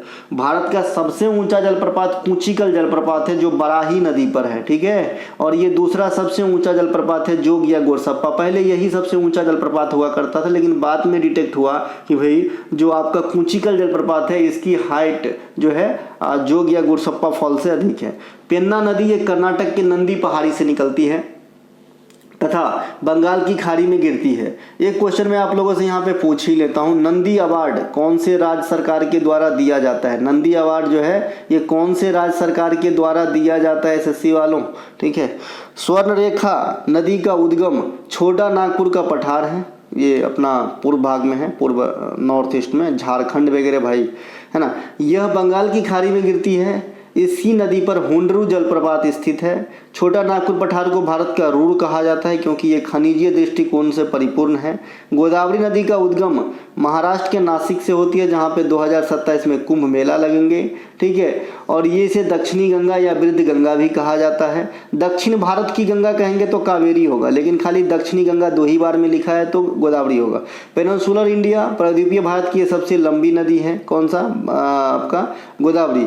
अरब सागर जो भारत की पश्चिमी तट के किनारों को धोती है, इसमें निम्नलिखित नदियां जो हैं समाती है। अरब सागर में देखिए कौन कौन सी नदी गिरती है, इसमें मांडवी नदी गिरती है, मांडवी नदी गिरती है, जुआरी नदी गिरती है। देखिए मांडवी एक बंदरगाह भी है जो आपकी गुजरात में है, ठीक है। जुआरी नदी पे बंदरगाह है मरमा गोवा, ये गोवा के अंदर है। नर्मदा ये मध्य प्रदेश के अमरकंटक से निकलती है। ताप्ती ये ताप्ती खंभात की खाड़ी, एक मिनट, ताप्ती, हाँ ये भी अरब सागर में गिरती है, सही है। शरावती नदी ये भी आपके अरब सागर में गिरती है। साबरमती नदी अरब सागर में गिरती है। माही नदी ये कर्क रेखा को 2 बार इंडिया में पार करती है, अरब सागर में गिरती है। भरत पूजा जिसे अपन पोन्नानी नदी भी कहते हैं, ये तमिलनाडु और भी कुछ स्टेट में बहते हैं। ये आपके सभी के सभी चले जाएंगे कहाँ पे? ये अरब सागर में। बंगाल की खाड़ी में कौन कौन सी नदी गिरती है? तो स्वर्ण रेखा ये छोटा नागपुर के पठार से निकलने वाली नदी है। महानदी ये आपके छत्तीसगढ़ के पास से निकलती है। गोदावरी महाराष्ट्र से निकलती है। कृष्णा महाराष्ट्र निकलती है। कावेरी कर्नाटक से निकलती है यानी ब्रह्मगिरी से, है ना। गंगा आपके कहाँ से निकलती है? गंगा उत्तराखंड में गंगोत्री हिमानी से, और फिर देवप्रयाग में अलकनंदा भागीरथी की संयुक्त जलधारा गंगा कहलाती है। पेन्नार, बेगई, बैतरनी, ताम्रपर्णी, हुगली एक जलधारा है गंगा का। दामोदर है ना, ब्रह्मानी, ये सभी के सभी कहाँ पे गिरती है? बंगाल की खाड़ी में गिरने वाली नदियों में से है। छरही नृत्य शैली की उत्पत्ति किस राज्य से हुई है? ये हिमाचल प्रदेश में है। हिमाचल प्रदेश के अन्य नृत्य में आएंगे नाटी, डांगी, कियांग, छम लोक नृत्य, ये सभी के सभी हिमाचल प्रदेश के नृत्य है। लावा कोलापाली, परिचकली, ओपना, दांडी, ये सभी के सभी, एगो दिंडी होता है और ये दांडी है, ध्यान रखें। ये लक्षद्वीप का लोक नृत्य है। लावनी, तमाशा, कोली, धनगरी गाजा, पोवाड़ा, डिंडी, देखो यहाँ डिंडी लिखा हुआ है। लेजिम, ये सभी के सभी, फुगड़ी भी लिख लेना इसमें, फुगड़ी है ना, फुगड़ी, ये सभी के सभी जो है आपके कहाँ पे होते हैं? महाराष्ट्र के अंदर होती है, ठीक है, महाराष्ट्र के अंदर होती है। गर्दी लोक नृत्य पदुचेरी से संबंधित है और ये हिंदू महाकाव्य को दर्शाता है इस नृत्य के माध्यम से। कक्सार नृत्य, राउत, नाचा, पंडवानी, गेंडी, सुवा पंथी, है ना, ये सभी के सभी छत्तीसगढ़ राज्य के प्रमुख नृत्य में से है। गणतंत्र दिवस 2025 के अवसर पर कितने पद्म अवार्ड बांटे गए थे? 139। अब इसको गणतंत्र दिवस 25 जो है यह 76वां नंबर के थे और इसमें चीफ गेस्ट कौन आए थे? इंडोनेशिया के राष्ट्रपति, क्या नाम थे भैया? प्रभावो सुबियांतो, है ना, यहाँ पे लिखा है प्रभावो सुबियांतो, है ना। गणतंत्र दिवस के अवसर पे जो है मुख्य कौन होते हैं जो कर्तव्य पथ पे झंडा फहराते हैं? तो प्रेसिडेंट ऑफ इंडिया। और स्वतंत्रता दिवस पे लाल किला से झंडा कौन फहराते हैं? Prime minister. ओके, 76वां गणतंत्र दिवस 2025 के अवसर पे 139 पद्म अवार्ड बांटे गए, 7 विभूषण, 19 भूषण और 113 पद्मश्री, ठीक है। इसके अलावा सर्वश्रेष्ठ झांकी का अवार्ड जो है उत्तर प्रदेश को कुंभ को दर्शाने के लिए दिया गया था और मिनिस्ट्रियल कैडर में जो आपका जनजातीय मंत्रालय को दिया गया था, है ना, सर्वश्रेष्ठ झांकी का अवार्ड। 2024 में एक साथ 5 लोगों को भारत रत्न दिया गया। भगवान। MS स्वामीनाथन, ये भारत में हरित क्रांति के जनक कहलाते हैं। विश्व स्तर पर हरित क्रांति के जनक डॉक्टर नॉर्मन बोरलॉग को कहा जाता है। चौधरी चरण सिंह, है ना, भूतपूर्व प्राइम मिनिस्टर। लाल कृष्ण आडवाणी जो है उप प्रधानमंत्री तो रहे, ये प्रधानमंत्री नहीं रहे और ये जीवित हैं। PV नरसिम्हा राव, भूतपूर्व प्राइम मिनिस्टर, जो आपका देश आर्थिक मंदी से गुजर रहे थे 91 में, तो उस समय का प्राइम मिनिस्टर। कर्पूरी ठाकुर, बिहार के एक राजनेता, इनका नाम जननायक भी कहते हैं इन्हें। ये पाँच को एक साथ दिए गए थे 2024 में भारत रत्न। ऐसा नियम था कि एक साथ अधिकतम 3 ही आदमी को भारत रत्न दिया जा चुका था, जिस नियम को ब्रेक किया गया था। 2025 में 7 पद्म विभूषण जो मिला है, ये आपके नीचे है क्योंकि यहाँ से क्वेश्चन आने की पूरी संभावना है। डी नागेश्वर रेड्डी चिकित्सा के क्षेत्र में मिला है। जगदीश सिंह को सार्वजनिक मामले में न्यायमूर्ति। कुमुदनी लखिया जो है ये कथक नृत्य से रहेंगे, कला के क्षेत्र में मिला है इनको विभूषण। लक्ष्मी नारायण सुब्रमण्यम कला में। वासुदेवन नायर साहित्य और शिक्षा में, है ना। सुजुकी मारुति वाला जो है उनको जो है उनके हेड उनको दिया गया है। शारदा सिन्हा हमारे बीच नहीं रही, बिहार कोकिला कहलाती है ना। और छठ का गीत, शादी का गीत बिहार में इनके बिना अधूरा रहेगा, और जब तक दुनिया रहेगी तब तक इनकी गीत बजती रहेगी भैया। इनके अलावा 2024 में कुल 32 अर्जुन अवार्ड दिए गए खेल के क्षेत्र से, तो इन्हें भी ध्यान रखेंगे। 2025 वाला अर्जुन अवार्ड आपको नहीं पढ़ना है क्योंकि अभी आया ही नहीं है, तो कैसे पढ़ेंगे। इनके अलावा गुजरात के बड़े तट को क्या कहा जाता है, तो काठियावाड़ी तट कहा जाता है गुजरात के बड़े तट को। गुजरात में काठियावाड़ी तट कच्छ तट है, ठीक है। तो जो बड़ा भाग है वो काठियावाड़ी तट है। यहाँ पे आप देख सकते हैं गुजरात से दमन तक जो है फैला हुआ है। दमन से गोवा के जो तट है ये अपन कोंकण तट कहते हैं। गोवा से कर्नाटक के बीच का जो तट है इसे अपन केनरा तट कहते हैं या कन्नड़ तट कहते हैं।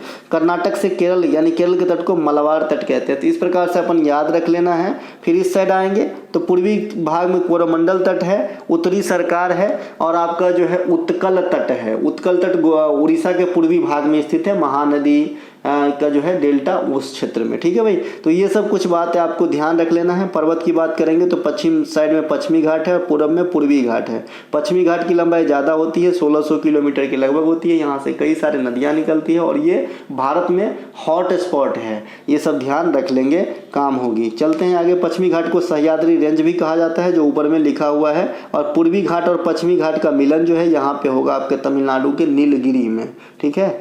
इनके अलावा देखिए, भारत में सभी तटीय राज्यों में सबसे लंबा तटरेखा गुजरात का है, दूसरा स्थान आंध्र प्रदेश का है। भारत में समुद्री तटरेखा की कुल लंबाई 75.16.6 किलोमीटर था, लेकिन हालिया जो आपका स्टडी के अनुसार अब जो है यह लंबाई बढ़ के 11,099 किलोमीटर हो जाएगा। दोनों में से कोई एक ही ऑप्शन रहेगा, है ना। इसके अलावा भारत में 15,200 किलोमीटर टोटल जो है तटरेखा की लंबाई है, चाहे स्थलीय हो जलीय हो, टोटल मतलब, ठीक है। इसके अलावा भारत की सबसे लंबी तटरेखा बांग्लादेश के साथ लगती है। उत्कल तट उड़ीसा के पूर्वी भाग में स्थित है, मैंने अभी बता दिया था। भारतीय जनगणना के इतिहास में जनसंख्या विस्फोट की अवधि किसे कहा जाता है? 1951 से 81 की जो अवधि है वो जनसंख्या विस्फोट की अवधि कहा जाता है। ऐसा क्यों हुआ? देखिए, ऐसा इसलिए हुआ कि जो मातृ मृत्यु दर था वो बहुत घट गया, शिशु मृत्यु दर था वो बहुत घट गया, जिससे क्या हुआ, जनसंख्या में विस्फोट हुआ, तेजी से जो है जनसंख्या बढ़ने लगी, ठीक है। भारतीय जनगणना जनसंख्या वृद्धि के संदर्भ में 51 से 81 के दशक को जनसंख्या विस्फोट कहा जाता है, यानी तीव्र जनसंख्या वृद्धि का जो है दशक कहा जाता है। 1921 से 51 के दशक को स्थिर जनसंख्या वृद्धि बताया गया है। 1901 से 1921 को सुस्त जो है चरण बताया गया है जनसंख्या वृद्धि के लिहाज से। ऐसा क्यों हुआ? क्योंकि भाई उस समय भी जनसंख्या जो है इसी रफ्तार से लगभग जो है बढ़ते थे, लेकिन ज़्यादातर केस में क्या होता था, डिकाय हो जाता था, मतलब क्या होता था, खत्म हो जाता था, शिशु मृत्यु दर ज़्यादा था, ठीक है। 1911 और 21 के बीच जो है भारत में नकारात्मक जनसंख्या वृद्धि दर्ज की गई थी, ठीक है। 2011 के जनगणना में एकमात्र राज्य नागालैंड है जहां पे निगेटिव आपका जो है जनसंख्या वृद्धि जो है दर्ज किया गया था, 0.6% माइनस के, ठीक है। इनके अलावा 1921 को जनसांख्यिकी विभाजन वर्ष माना जाता है, जनसांख्यिकी विभाजन वर्ष माना जाता है क्योंकि इस वर्ष के बाद जनसंख्या में वृद्धि शुरू हुई और मृत्यु दर में गिरावट आ गई। 1966 से 1969 के काल को पंचवर्षीय योजना के संदर्भ में जो है आपका योजना अवकाश का काल कहा गया है, क्योंकि यहाँ कोई भी पंचवर्षीय योजना नहीं बनाए गए इस दरमियान। 1977 से 1983 या 80, दो चीज़ लिखा हुआ है, समझाता हूँ क्यों लिखा है, को रोलिंग प्लान दिया गया था। जनता पार्टी की सरकार केंद्र में पहली बार 1977 में आए, मोरारजी देसाई साहब प्रधानमंत्री बने, है ना। तो भैया क्या हुआ कि रोलिंग प्लान लाए उन्होंने 1977 से 5 वर्ष यानी 83 के लिए। लेकिन 1980 में फिर से इंदिरा गांधी जी जीत गई, कांग्रेस की सरकार बन गई और उन्होंने जो रोलिंग प्लान चल रहा था उसको ब्रेक कर दिया और 1980 से 1985 के लिए छठी पंचवर्षीय योजना चला दी है। तो इसीलिए 1983 तक तो रखा गया था, लेकिन 1980 में ब्रेक हो गया रोलिंग प्लान। 1773 से 1857 मैंने अभी कहा कि भाई ईस्ट इंडिया कंपनी का शासन, और 1858 से 1947 ब्रिटिश ताज का शासन। वर्ष 1990 से 2020 के बीच मातृ मृत्यु दर में 83% की गिरावट आ गई है, इसे भी ध्यान रखेंगे। ये रिसेंटली जो है स्टडी के अनुसार ये वाला पॉइंट लिखा हूँ। मिलेंगे अगले वीडियो में, तब तक के लिए जय हिंद। ये लास्ट पॉइंट था, अगर अच्छा लगे तो लाइक करें, अपने दोस्तों को शेयर करें, है ना। और हमारा कोई सा भी कंटेंट चाहे डिस्क्रिप्शन में लिंक है, आप लिंक क्लिक करके व्हाट्सएप मैसेज करके कंटेंट को बाय कर सकते हैं। जय हिंद, जय भारत।